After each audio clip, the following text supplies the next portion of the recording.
ഇത് നമ്മളിപ്പോൾ ചാർജ് ചെയ്യാൻ പോയപ്പോൾ ഇന്നലെ മഴ പെയ്ത് കറണ്ടെല്ലാം പോയേക്കല്ലായിരുന്നു.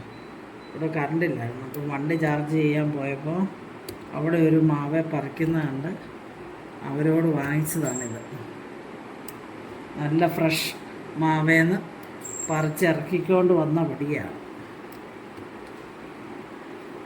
ഈ കണ്ണിമാങ്ങ എന്ന് പറഞ്ഞാൽ യാതൊരു വിഷവും ഇല്ലാത്ത ഒരു ഫുഡ് ഐറ്റമാണ്.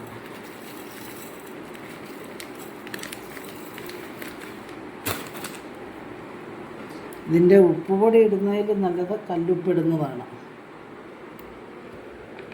ഇതിങ്ങനെ ഇട്ട് ഒരു 2 ആഴ്ച മൂടി കെട്ടി വെക്കണം. 2 ആഴ്ച കഴിഞ്ഞ് എടുക്കാം. അന്നേരം ഇതിൽ മാങ്ങയിൽ നീരെല്ലാം ഇറങ്ങി ഉപ്പുമായിട്ട് ലയിച്ച് മാങ്ങയൊക്കെ ചുട്ടി വരും. അത് കഴിഞ്ഞ് വേണം നമ്മൾ അച്ചാറിടാൻ. അപ്പോൾ ഇതിങ്ങനെ ഉണ്ടാക്കി 2 ആഴ്ച വെച്ചതിന് ശേഷം നമുക്ക് അച്ചാറിടുന്ന പാകം കാണിക്കാം.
വാങ്ങിക്കൊണ്ട് വന്നപ്പോൾ ഒത്തിരി ഉണ്ട്. ഈ ഭരണിക്കകത്ത് കൊള്ളി വരുന്നുണ്ട്. അപ്പോൾ ഭരണിയുടെ പകുതി മുക്കാലേ ഉള്ളൂ. നമുക്ക് നല്ലപോലെ മുകളിൽ ഉപ്പിട്ട് കൊടുക്കാം.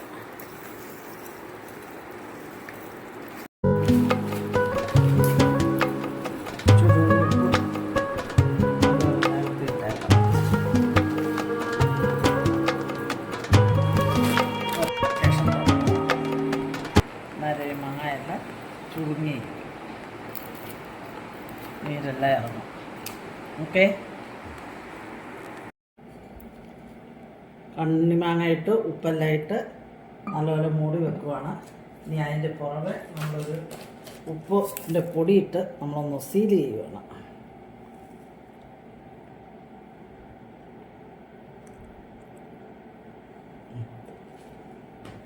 അതിനുശേഷം നമ്മൾ വെളുത്ത ഒരു ടവൽ വെച്ച് മൂടിക്കെട്ടുവാണ്.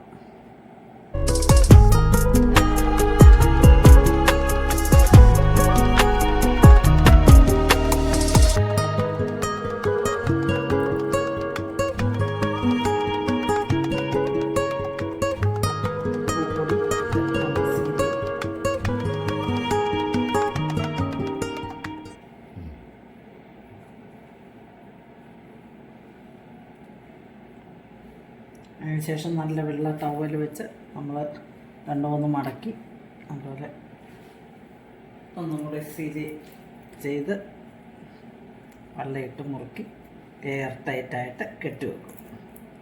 ഇങ്ങനെ 2 ആഴ്ച ഇരുന്ന് കഴിഞ്ഞിട്ട് നമ്മളെടുത്ത് കണ്ണിമാങ്ങ അച്ചാർ. 1 ടീസ്പൂൺ ഉലുവായും 1 ടീസ്പൂൺ കടുകും 1/2 ടീസ്പൂൺ കായവും പൊടിച്ച് നമുക്ക് വറുത്ത് പൊടിച്ച് എടുക്കാം. അതൊരു പാത്രത്തിലേക്കാക്കി നമുക്ക് സ്റ്റൗ ഓണാക്കി അതിൽ വെച്ചിട്ട് അല്ലെങ്കിൽ ഇൻഡക്ഷൻ കുക്കർ ഓണാക്കി അതിൽ വെച്ചതിന് ശേഷം നമ്മുടെ ആവശ്യത്തിനുള്ള മുളക് പൊടിയും ഒരു 1/2 ടീസ്പൂൺ മഞ്ഞൾപ്പൊടിയും എടുത്ത് നമ്മൾ ചൂടാക്കി എടുക്കുന്നു. അത് ഓരോരുത്തരുടെ ഇഷ്ടത്തിന് എരിവിനും അനുസരിച്ച് മാറ്റിയെടുക്കാം. ഞാനിതിപ്പോൾ അല്പം മുളക് പൊടിയേ ചേർത്തിട്ടുള്ളൂ. പിന്നീട് അച്ചാറാക്കുമ്പോൾ നല്ലപോലെ ചേർക്കാൻ വേണ്ടി. അപ്പം തൽക്കാലത്തേക്ക് മൂടി വെക്കാൻ വേണ്ടിയാണ്, ഇടാൻ വേണ്ടിയാണ് ഇങ്ങനെ ചെയ്യുന്നത്. അതൊന്ന് ഇൻഡക്ഷൻ കുക്കറിൽ വെച്ച് ചൂടായതിന് ശേഷം ചെറുതായിട്ട് ചൂടാകാവേ ഉള്ളൂ, കൂടിപ്പോകരുത്, കരിയരുത്. നമ്മളതിനകത്തേക്ക് ആവശ്യത്തിനുള്ള നല്ലെണ്ണ ഒഴിച്ച് ലയിപ്പിച്ചെടുക്കുന്നു. ആ നല്ലെണ്ണയെ കിടന്ന് അതൊന്ന് വറുത്ത് വരുന്നു. കരിയാതെ നോക്കണം, ലോ ഫ്ലെയിമിൽ ഇടണം. ഇപ്പോൾ നല്ല കായത്തിൻ്റെയും എല്ലാത്തിൻ്റെയും നല്ല സ്മെല്ല് വരും.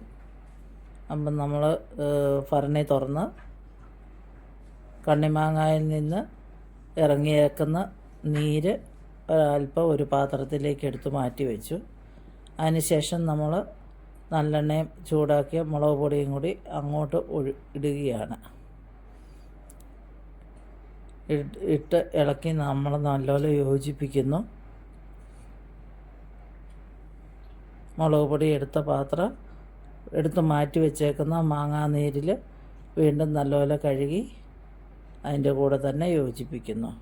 ഇപ്പം നല്ലൊരു സ്മെല്ലും കായത്തിൻ്റെയൊക്കെ നല്ലൊരു മണവും ഒക്കെ വരുന്നുണ്ട്. അത് നല്ലപോലെ നമ്മൾ തവി ഉപയോഗിച്ച് ഇളക്കി യോജിപ്പിക്കുകയാണ്. ഇതിങ്ങനെ നമുക്ക് ഇങ്ങനെ വെക്കുന്നതുകൊണ്ടുള്ള ഗുണമെന്ന് പറഞ്ഞാൽ ആ മാങ്ങയിലേക്ക് എരിവും ആ കായവും ഉലുവായും എല്ലാം പിടിച്ചിരിക്കും. നമ്മുടെ ആ 1 വർഷമോ 1.5 വർഷമോ 2 വർഷമൊക്കെ ഇത് മൂടിക്കെട്ടി വെച്ചാൽ അങ്ങനെ തന്നെ ഇരുന്നോളും. പിന്നെ നമുക്ക് അച്ചാർ ഇടണമെന്ന് തോന്നുമ്പോൾ നമ്മുടെ ആവശ്യത്തിന് കുറച്ച് എടുത്ത് അച്ചാറാക്കിയാൽ മാത്രം മതി. അപ്പോൾ എത്ര നാൾ വേണേലും ഇത് കേടാകാതെ ഇരുന്നോളും. മാങ്ങായാലെല്ലാം ഇത് പിടിച്ച് നല്ലൊരു സ്വാദും വരും. അതിന് വേണ്ടിയാണ് ഇങ്ങനെ ചെയ്യുന്നത്. ഇപ്പം ന്യൂക്ലിയർ ഫാമിലി ആണല്ലോ, അപ്പോൾ ഈ മാങ്ങ ഇത്രയൊന്നും ഇപ്പം കണ്ണിമാങ്ങ അച്ചാർ ഒന്നിച്ചിടേണ്ട ആവശ്യം വരുന്നില്ല. അത്